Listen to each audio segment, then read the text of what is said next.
Unimap di antara universiti yang I think one of few universiti di Malaysia yang menyediakan 100% accommodation. Oh, okey. Untuk penempatan. Semua pelajar tinggal di asrama. Tak ada duduk luar. Tak ada.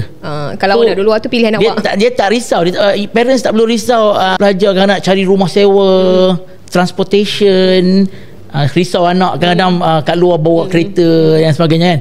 So kalau di Unimap semua tinggal di dalam asrama, of course misalnya asrama ni macam asrama lah, tapi semua tinggal di dalam dan ini selamat. Lebih selamat lah, dan parents tak perlu fikir nak cari tempat anak dan sebagainya. So that's one of the advantage yang kita rasa Unimap pilihan yang boleh menyediakan. Tak banyak universiti sediakan 100% apa